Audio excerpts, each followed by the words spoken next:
Hey, let's take a look at the other featured pro tables. Trickett, Kenny, and Chidwick. Chidwick has flopped a flush. Looks like no action happened on the flop. It is raised pre-flop, but Trickett's got top pair and the ace of clubs. And he's continuing to check. That's very tricky from the small blind after it checks around on the flop. I see what you did there. Tricky from Trickett. Tricky Man, Trickett. I'm on to you. I get what you're doing. And this is it's amazing the pot's is small going to this juncture.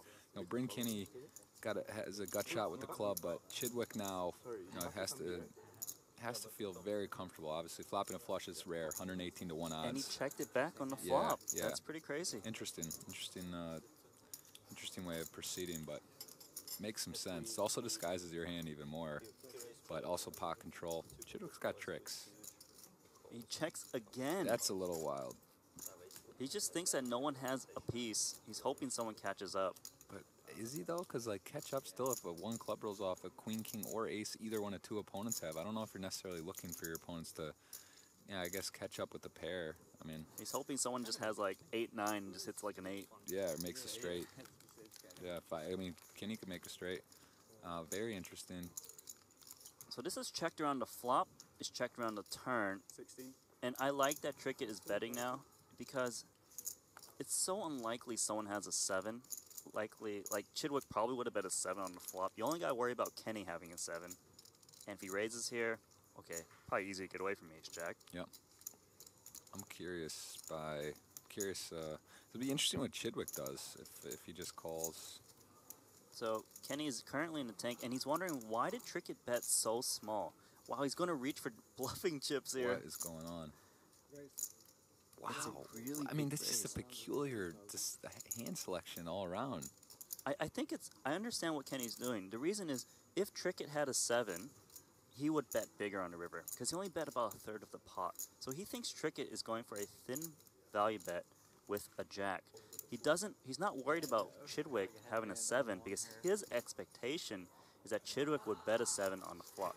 He also doesn't think Chidwick has a flush, although he actually has in this situation, because Kenny thinks that Chidwick would have either bet the flop or the turn if he had a flush. So Chidwick's going to make the call here. I would like to see Trickett get away from the ace-jack. I think when you see a cold call for 102K, given how small this pot was, this looks very strong. That definitely beats ace-jack. It's interesting because Trickett has a key card here, although the board's paired. You know, if the board doesn't pair, Trickett could even, you could really, you know, makes it that much more sense for him to like rip it in as like you just almost have to get the credit for having it. But like now the board's paired. It's like, what is he with this re-raise and a call?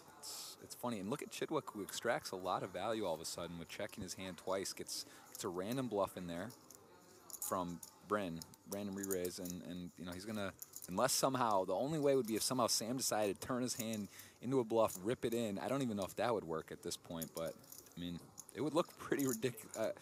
I don't know. The board's paired. Well, you can see the body language. Doesn't seem like. Wow! I was gonna say it didn't seem like he's going to shove all This in is here. insane hand. Bryn, the sick part is Bryn was right that Sam was weak. He made a ridiculous play. Now Chidwick. So everyone has kind of like one-upped everyone. Like just kind of like. This is crazy. Sam Trickett, who finished second in the one-drop original $1 million buy-in to Antonio Esfandiari in 2012 for a $10 million score. Here he is on the big stage in his home country town. Well, home country. I don't know exactly where he's from in England, but Sam Trickett. Legendary bluff on the river, and Chidwick, who checked twice, sets up what he wants, and now we got Sam, the re-raise. I don't think he's going to call.